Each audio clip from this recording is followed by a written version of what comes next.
Alors mon petit Guigui, donc là on est dans une Porsche GT3 RS 991 phase 2 pack Vessar. Exactement. Donc pack Vessar, qu'est-ce que c'est? On a quoi en plus? Bah, pack Vessar, c'est un plus par rapport à une RS normale. C'est des éléments en carbone qui sont apparents, comme le capot, le toit et également l'aileron. Donc bien évidemment d'origine, c'est des éléments qui sont en carbone. Mais là, en fait, ça te permet de gagner encore quelques grammes. Mais après, sinon, donc en plus du pack Vessar, tu as donc les jantes magnésium qui, elles, par contre, te font gagner pas mal. Donc en fait, le pack total, donc Vessar, enfin avec les jantes aussi, bah du coup, c'est un total de 30 kg. Ah ouais, quand même. Voilà.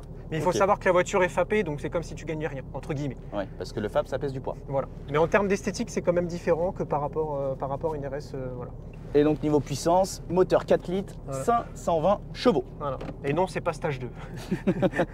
Le tout en atmosphérique. Voilà, exactement. Donc là, c'est vrai que ce matin, on a eu mauvais temps, donc on n'a pas tourné trop d'images. Début d'après-midi, ça a arrêté de pleuvoir. Voilà. Et la piste a quand même bien séché. Bien séché, on va voir ça dans un instant. Bon, on va voir. Et on croise les doigts. Donc comme tu le sais, hein, toujours un petit tour et demi de réchauffe. Exactement. À la fois pour les pneus, pour les freins, pour le moteur. Sur le coucher de soleil, c'est joli, hein. Ah ouais.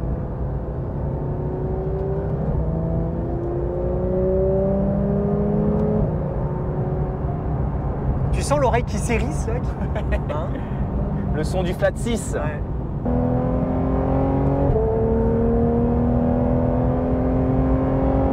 C'est le rendez-vous des piafs, hein. Ah la vache. On va essayer de pas s'en prendre un. C'est les spectateurs.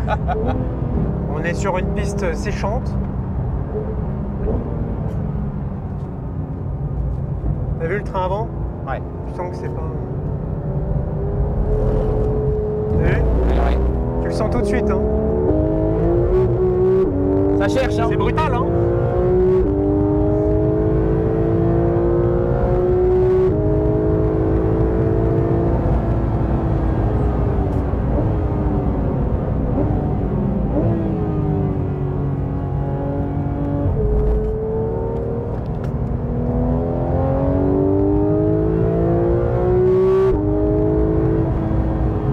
C'est incroyable la poussée malgré qu'on soit sur un moteur atmosphérique.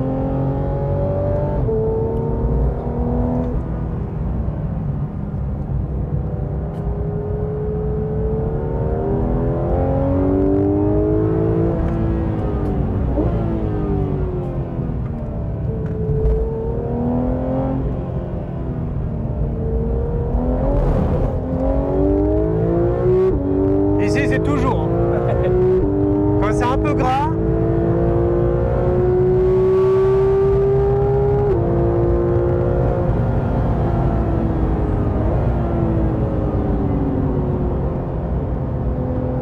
Un peu plus de 200 avant le premier virage.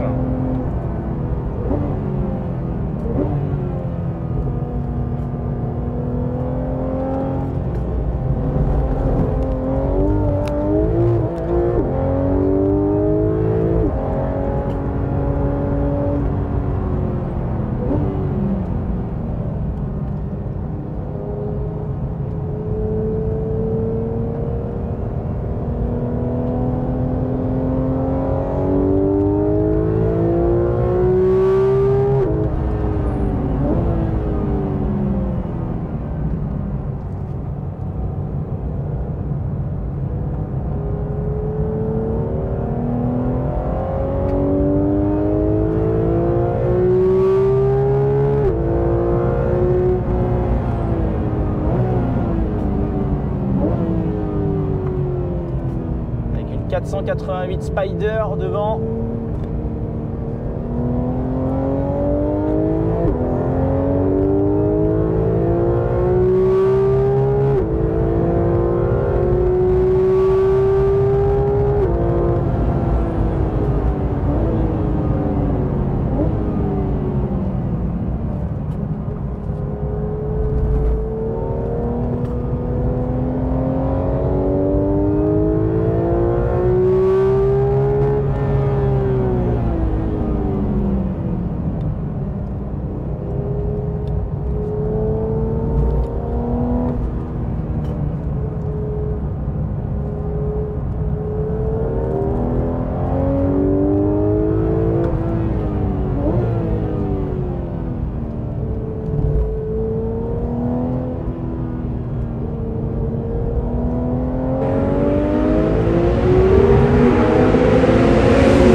de gaz qui va bien.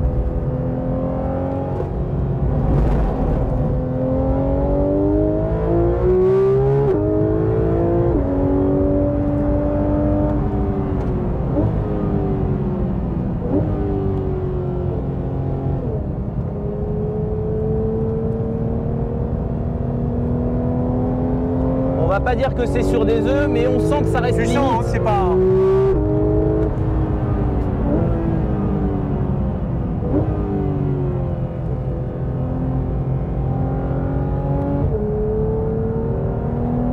Le fait de passer le rapport te permet de mettre un peu Ouais. plus de gaz en sortie de virage, c'est ça.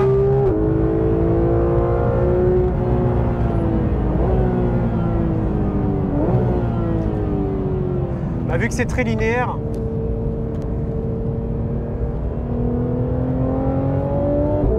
beaucoup plus linéaire que ce qu'il y a devant. Ouais.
T'as eu les flammes? Ouais.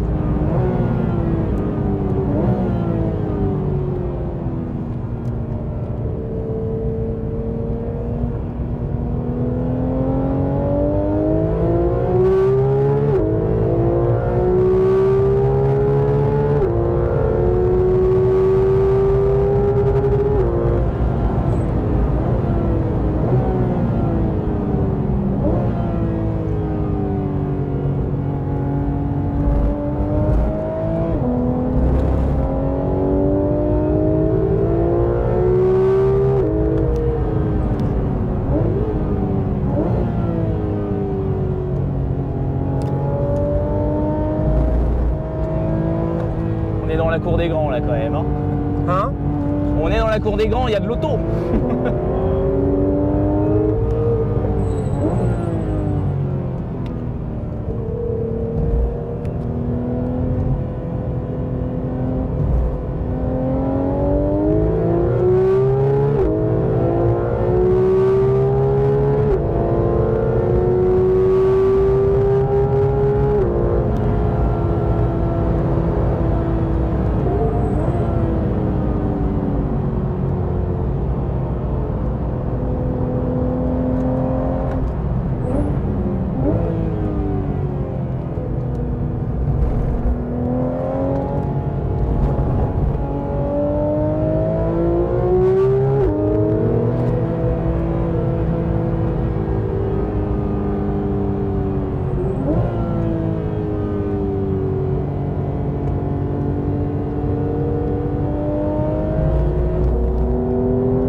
sent que lui aussi, il ne faut pas qu'il accélère trop fort en sortie de virage. Hein.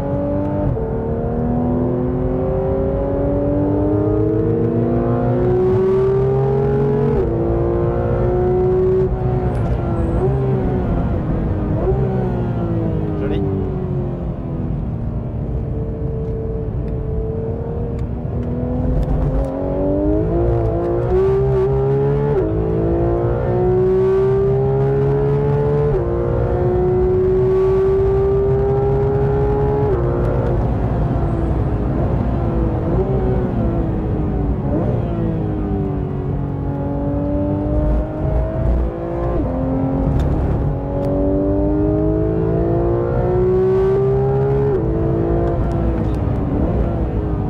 Et tu le sens au niveau de l'ABS, hein.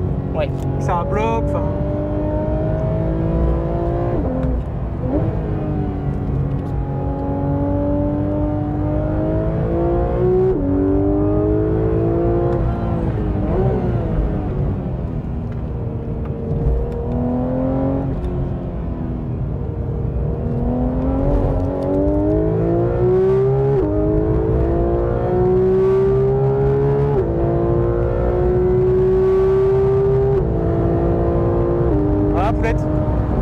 Eh ben bravo.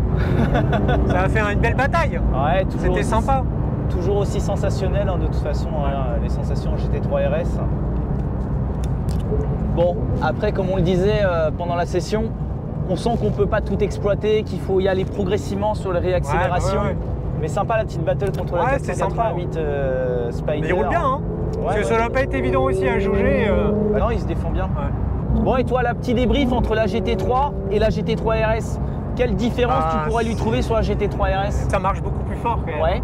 Tu sens que c'est beaucoup plus coupleux, tu sens que le moteur est beaucoup plus plein, enfin beaucoup plus performant, quoi, tu vois. Donc plus exigeant? Ouais, c'est plus exigeant, je trouve. Après, quand c'est, tu vois, un petit peu gras comme ça, parce que je sais pas si tu te souviens, mais sur la GT3, tu sais, on avait équipé la voiture de KW. Et donc elle avait un réglage donc, pour les grands prix, pour les GP.